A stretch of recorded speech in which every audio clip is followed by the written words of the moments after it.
कभी सफलता की दौड़ में बहुत ज्यादा थक गए हैं? तो ग्रेग मैक्यून की किताब एफर्टलेस पर आधारित ये चर्चा एक नया रास्ता दिखाने वाली है।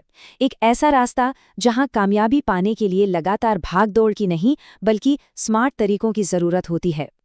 कभी ऐसा महसूस होता है कि हम बहुत तेजी से दौड़ तो रहे हैं, लेकिन अपनी मंजिल के करीब बिल्कुल नहीं पहुंच पा रहे। अगर जवाब हाँ है, तो यकीन मानिए, ये एहसास बहुत आम है। ये थकान और निराशा की एक ऐसी भावना है जिससे आज कई लोग जूझ रहे हैं। हमारी कल्चर में ना अक्सर बहुत ज्यादा काम करने को, देर तक जगे रहने को सफलता का पैमाना मान लिया जाता है। लेकिन ये समझना बहुत जरूरी है कि पूरी तरह से थक जाना, जिसे बर्नआउट कहते हैं, वो कोई सम्मान की बात नहीं है, बल्कि ये एक चेतावनी है कि कुछ तो गलत हो रहा है। चलिए अब इस बात को और गहराई से समझते हैं, एक ऐसे व्यक्ति की कहानी के जरिए जिसने और ज्यादा मेहनत करो के सिद्धांत को ही अपनी जिंदगी का मूल मंत्र बना लिया था, जब तक कि वो टूटने की कगार पर नहीं पहुंच गया। तो मिलिए पैट्रिक मैगिनिस से। जॉर्जटाउन और हार्वर्ड से पढ़े लिखे, एक बहुत बड़ी फाइनेंस कंपनी AIG में टॉप की नौकरी, और काम हफ्ते में 80 घंटे। मतलब उन्होंने सफलता के हर पारंपरिक पैमाने को पूरा किया था। यहाँ तक कि काम के लिए इतना सफर किया कि डेल्टा एयरलाइंस में उन्हें सबसे ऊंचा फ्रीक्वेंट फ्लायर स्टेटस मिल गया, एक ऐसा लेवल जिसका कोई नाम तक नहीं था। पैट्रिक के लिए लंबे समय तक काम करना सिर्फ सफलता का रास्ता नहीं था, बल्कि ये अपने आप में ही सफलता का एक सबूत था। उनकी सोच ये थी कि अगर कोई ऑफिस में देर तक नहीं रुकता, तो इसका सीधा मतलब है कि उसका काम उतना जरूरी नहीं है। और फिर साल 2008 का वित्तीय संकट आया। उनकी कंपनी AIG दिवालिया होने के कगार पर आ गई। उनके स्टॉक की कीमत में 97% की गिरावट आई।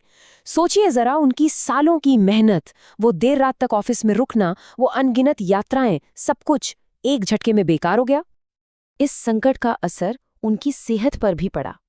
उनके डॉक्टर ने उन्हें जॉर्ज ऑरवेल के उपन्यास एनिमल फार्म के एक किरदार, बॉक्सर घोड़े की तरह बताया। बॉक्सर जो हर समस्या का सिर्फ एक ही समाधान जानता था, मैं और मेहनत करूंगा, जब तक कि वो पूरी तरह से थक कर गिर नहीं गया। और यहीं पैट्रिक को एक कड़वी सच्चाई का एहसास हुआ कि एक हद के बाद और ज्यादा मेहनत करने का नतीजा फायदेमंद नहीं बल्कि नुकसानदेह होता है। तो समस्या तो समझ आ गई, अब बात करते हैं समाधान की। चलिए अब लेखक की अपनी यात्रा को देखते हैं और जानते हैं कि उनकी सोच इस दिशा में कैसे आगे बढ़ी। देखिए, मजे की बात यह है कि अपनी किताब एसेंशियलिज्म लिखने के बाद लेखक ग्रेग मैक्यून ने भी खुद को बर्नआउट पाया। उन्होंने अपनी जिंदगी से सारी गैर जरूरी चीजों को तो हटा दिया था, लेकिन फिर भी उन्हें लगा कि सब कुछ बहुत ज्यादा है, बहुत भारी है।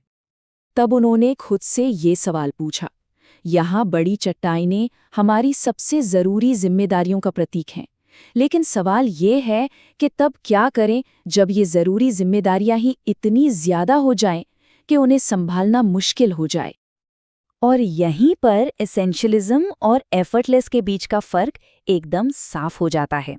देखिए, जहां एसेंशियलिज्म सही काम करने पर जोर देता है, वहीं एफर्टलेस उन सही कामों को सही तरीके से करने की बात करता है। ये एक छोटा सा लेकिन बहुत बड़ा बदलाव है।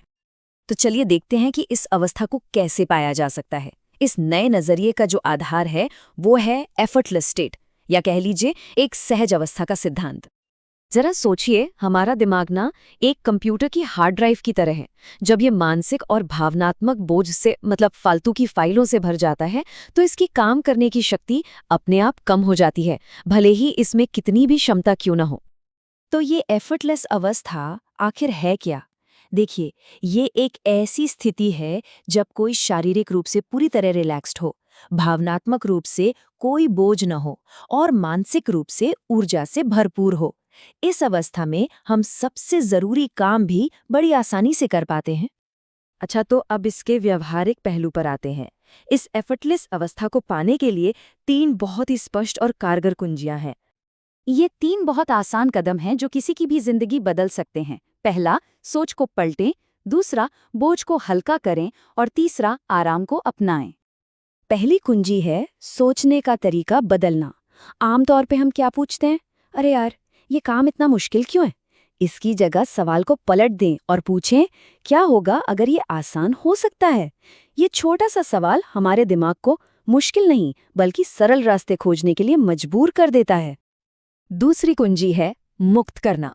मतलब पुरानी नाराजगी, शिकायतें और वो लक्ष्य जो अब किसी काम के नहीं हैं, उन्हें जाने दें। लेखक इन्हें बड़े मजेदार ढंग से स्टॉर्म ट्रूपर्स कहते हैं, जो हमारे दिमाग में बिना किराया दिए जगह घेरते हैं और हमारी सारी एनर्जी चूस लेते हैं। और तीसरी कुंजी है आराम। जी हाँ, आराम। आराम को आलस नहीं, बल्कि बेहतरीन प्रदर्शन और लंबे समय तक टिके रहने के लिए एक जरूरी जिम्मेदारी समझें। नियम बहुत सरल है। आज सिर्फ उतना ही काम करें जिससे आज रात तक पूरी तरह से उभर सकें। तो मैं आपको बस इसी एक सवाल के साथ छोड़े जा रहा हूं। जरा सोचिए, किसी की जिंदगी में क्या कुछ बदल सकता है अगर उसके सबसे जरूरी काम मुश्किल नहीं बल्कि आसान हो जाएं।